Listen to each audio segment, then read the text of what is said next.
Welcome to SF Commercial Property Conversations with Bruce Bean, where Bay Area investments meet expert insights. Get ready to unlock the strategies of commercial real estate success. So today we have Sean Lahijani with us, and Sean started out in the architecture world and moved into commercial real estate and commercial real estate project management, and now he's out and he has his own firm. So Sean, it's great to have you. I just love to hear kind of your history of how you got from architecture to commercial real estate. Sure. I graduated from Cal Poly San Luis Obispo in 2013. I got my Bachelor of Architecture, the 5-year degree. During that time, I had interned at several firms during my academic tenure and a little bit shortly thereafter, but was given the opportunity to join the development of the Circa apartments in downtown LA. At the time, I really didn't have the intention of uh, going on the developers or the owner's side. But it was a high visibility project and, right across the state, the corner from the crypto, what's now the crypto arena, Mm. high visibility project. Might very well be the biggest project I ever work on, maybe not, hopefully not. But I figured, hey, this is going to be a new opportunity. It'll offer new experiences, great for learning. And I can always fall back on going back to the design world if I really choose. So I did that for about a few years. Um, Cut my teeth in the development world. Learn to see the bigger picture aside from just design.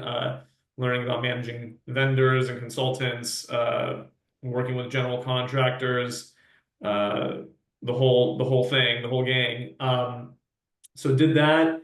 And my last day there was the day before we got TCO, so I really got to see the whole lifetime of the project. Shortly thereafter, or really right after, I joined the Seritage Growth Properties team. For those who are familiar, that's the firm that was responsible for transforming all of, or many, I should say, of the existing Sears portfolio. Wow. With a goal of, in many cases, downsizing the existing Sears or Kmart tenancy, finding new, higher paying tenants to take up the extra space, demising the space, providing utilities, basically delivering the spaces as required by the tenants to get them in there, get them happy. So I did that. I was based in the West Coast office. I did that for a couple of years, managing projects throughout the Southwest US. So California, Texas, Arizona primarily were the states I worked out of. And then COVID hit in 2020. Retail took a major hit.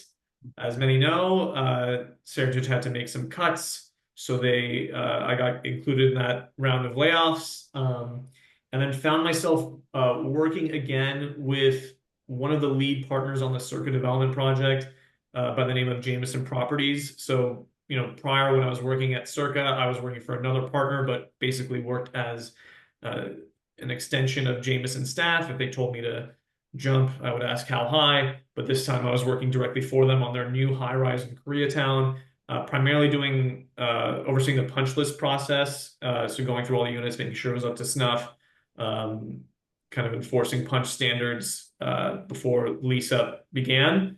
And then I was approached by East End Capital to do soundstage development. They're an East Coast-based firm as well. As I mentioned, primarily focused with soundstage. At least at this time, prior to my involvement, they had done a lot of office remodels and a lot of work in Miami.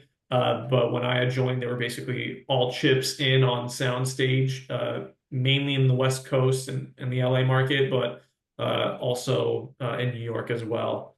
So yeah, did that up until about last year. I completed their first ground up project in Glendale, which is a smaller city in the LA County, but it was a 2.5 acre site, so fairly small by soundstage standards. But I want to say it was a total of 55,000 or 50,000 square feet of stage space, plus ancillary or supporting office space and a rooftop deck. So yeah, did that up until about February of last year, where I was unfortunately let go of once again. But I've now found myself starting my own enterprise. I now offer owners representation services, third-party project management through my firm, Anomaly Development Company. So how are you marketing yourself now? Uh, Primarily by word of mouth. I now have a website, so that's exciting. And then social media. I'm trying to pick up my social media game. I now have an Instagram profile, trying to stay active on there, but really just focused on serving my current clients, making sure that they are happy with the work product and making sure that their projects are moving along smoothly. Yeah, and then hopefully they will maybe take on more projects or refer me to other people who they know who are doing bigger or even same size projects. So I assume when you were in the soundstage business, you learned a lot about acoustics. I wouldn't say a lot, but like a good deal of what's needed to know. Yeah. Yeah. How many actual sound stations were in that 50,000 square feet of space? Two. Oh, wow. It was one, I think, we call it like a 30, yeah, it was 135,000 square foot stage and 120,000 square foot stage. We contemplated making the 120,000 divisible, but then we axed that idea, so it's just really two stages. Um, but yeah, again, smaller, again, by downstage standards, it's a fairly small site. But that product would mainly be used for filming episodic television, maybe a movie if necessary, but really more focused on episodic television. Oh, I see. I was thinking that this was for like a music soundstage, but it's more of Film a production. film production Film sounds. production. Yeah. So So that maybe doesn't require quite the same acoustics as a it music. does. It Oh, it does. does. I Okay. don't know about the exact same, but the requirements are still very sensitive because they really try to mitigate for outside traffic, like really anything that the mics can pick up. They really try to control for that. Um, you know, it's pretty the sound when you for soundstage. What I learned is the end user, the productions themselves, they're very particular Mm. and what kind of how things and how a stage is delivered. They want to like see certain things despite kind of what the performance might be, or even if like two things you're looking at might have equivalent performance. They kind of want to see uh, kind of the ideal standard or the name brand product, even though there might be equivalent products being considered. Yeah, no, I can understand where a sound engineer or whoever was running the sound part of the program would be very concerned about outside noise coming in. And Mm-hmm. I know from the little bit of soundproofing I've done over the years, it is, I mean, in an office space, it's basically impossible to keep the sound out. Sure. It's just crazy. So I can't even imagine what they did to build a 30,000 square foot space that's soundproof. So, and, Insulated concrete. Lots oh, of insulated concrete. oh, I see. Oh, it's concrete. Okay, well, Yeah. okay. I no drywall. It sounds like it's just a concrete machine.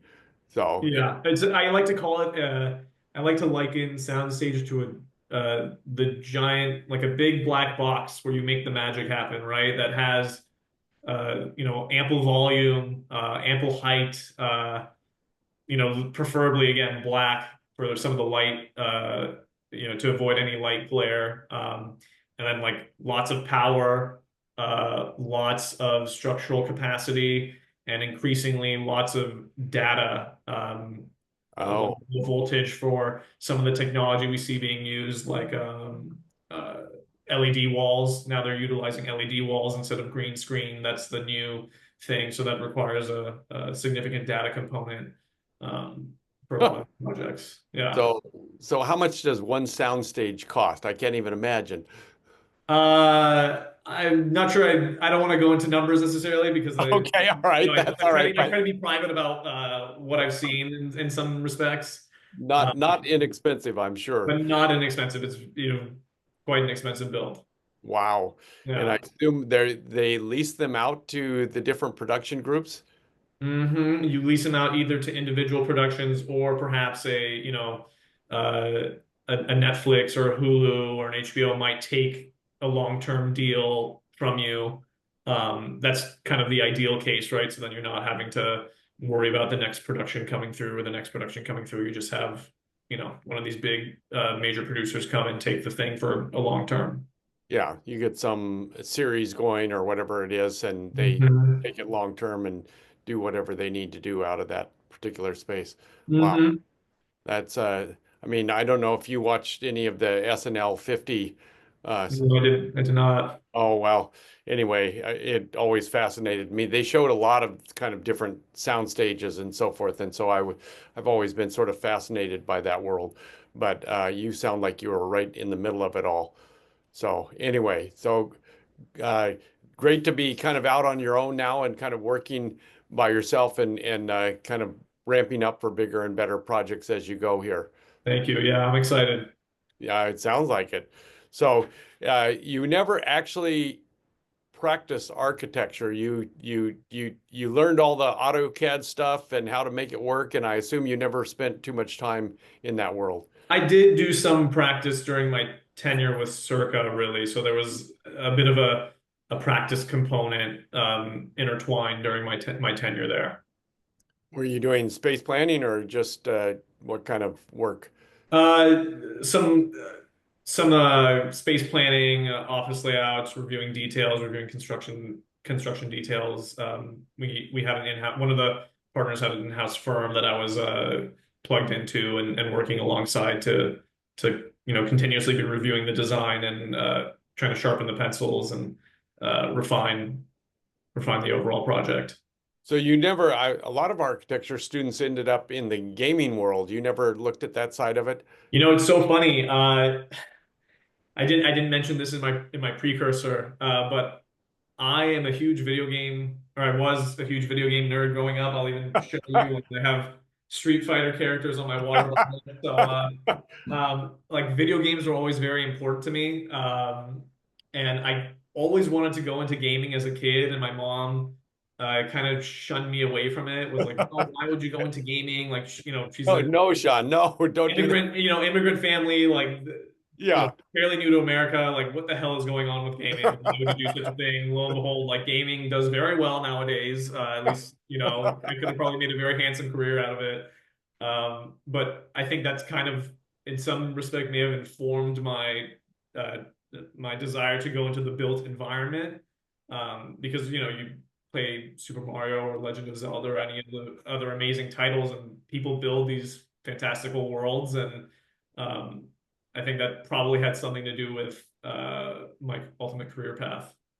I'm sure. Yeah. So are you still playing at all? What's your favorite game? When I have time, I now have a 19-month-old son who takes up Ah, a lot of my time. yeah. But when I do, or kind of the most recent game I've been playing is the God of War series. Oh, okay. Anyone's familiar with that? Beautiful storytelling, and great game. Lots of fun. I have never gotten into the gaming side of things other than, way back when. But anyway, uh, it was probably after my whole youth went by that the computer games came out. And hmm anyway, our son is into the world. I wouldn't preclude yourself just because of age. There really is if you like cinema and you Mm. like movies, a lot of these games, if they're well made, they bring an amazing cinematic experience to the game. Um, Truly can be beautiful, and sometimes I think it honestly I'd rather play a game many of the times than watch a movie. It's engaging, and if it's done well, they'll have motion act, like doing live motion capturing, acting, and all that kind of stuff. It's really engaging. Well, and the games are getting better and better, and now it's moving into the 3D world, right? The And virtual. VR, yeah, VR is the Yeah. whole thing. So it's getting better and better by the minute. So I'm sure that in another 5 to 10 years, everybody's going to be inside the virtual world, so to speak. Perhaps we'll see. Perhaps we'll see. We'll see how it all goes together. Plug ourselves into the matrix. Why need real estate when you can just plug into the matrix?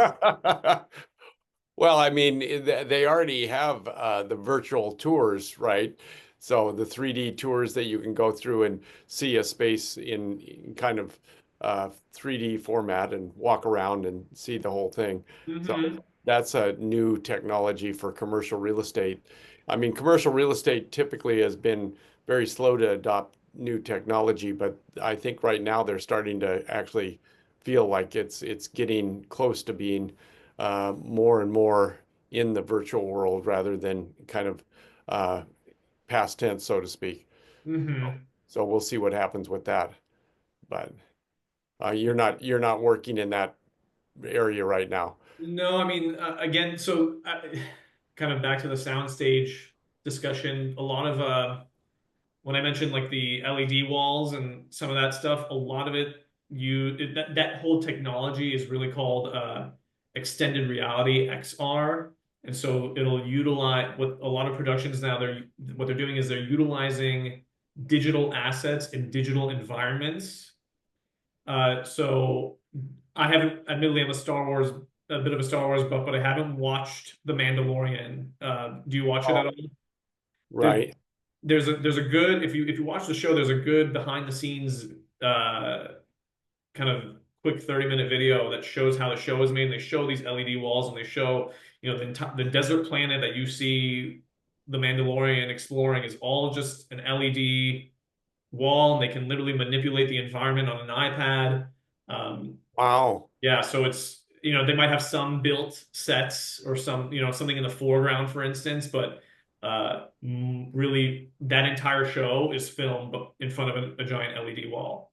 Oh, that's interesting because I watched that whole series and I kind of wondered how they were doing it. So they basically built it sort of as a game, as a virtual reality wall, and Hmm. then the characters would kind of sit in the middle of it, kind of like a green screen but could Yeah, they? and I should mention this. The camera there's like basically motion tracking with the camera and the wall, so that as the Oh, camera moves, the wall is moving in oh relation to wow. the camera, so that you don't get any of the weird parallax that you would on a green screen, right? Typically, they have to like Uh, work around that, but it makes right, it right. all the more, kind of plugged in really and baked into the film. Wow. Yeah, it's So is Disney sort of ahead of the whole program in this regard? my understanding is a lot of, a set or a production has to be kind of set up this way. So it really is show dependent and kind of producer dependent. If they're like, hey, this is what we want to do, we're going to do it this way.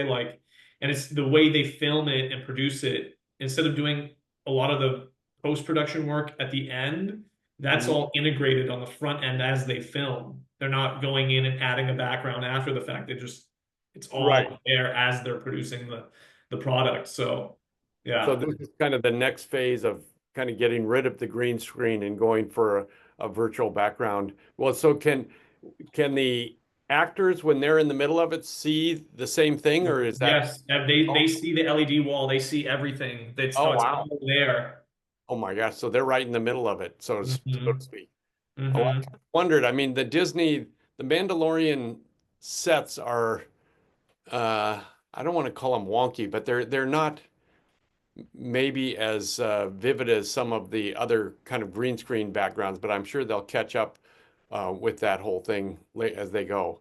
Yeah, I mean that's probably the cutting edge, believe it or not. You'll again, green screen is kind of out. So this is really what's going to be used in many cases. And the one thing that kind of might put it into perspective is let's say you're going to film a scene in Times Square in New York. So you have the option of going to New York, flying your entire cast and crew out there, Yeah, paying for all of right, that, get the permits, shut down Times Square, like right, that whole thing. Or someone's going to have like a digital model of Times Square, and right. you're just going to do it in a soundstage. So And you it's going to be much less expensive in the future, I'm sure. So yeah.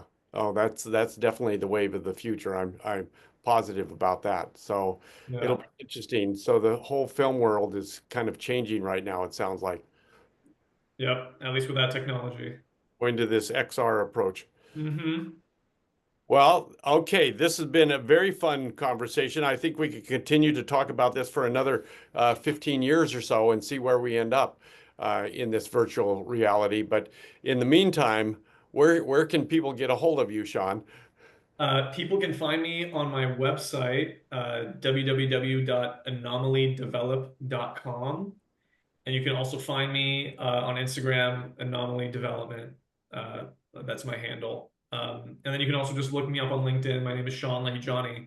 Um, Fairly easy to approach and to connect with. I don't have a network of people around me. It's just me. So you can call me, find my contact information on my website and reach me there.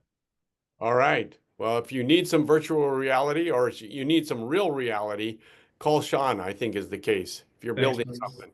Thank you. I appreciate it. Well, I look forward to talking to you down the road here because I think things are going to move forward very quickly Thank you. in real life or virtual life, one of the two. I hope the former. All right. Well, thanks for talking. We'll see you soon. Thank you, Bruce. That's a wrap on today's journey through the SF commercial real estate scene. Ready to share your story? Visit sfcommercialconversations.com/guest. Your insights could lead the next conversation.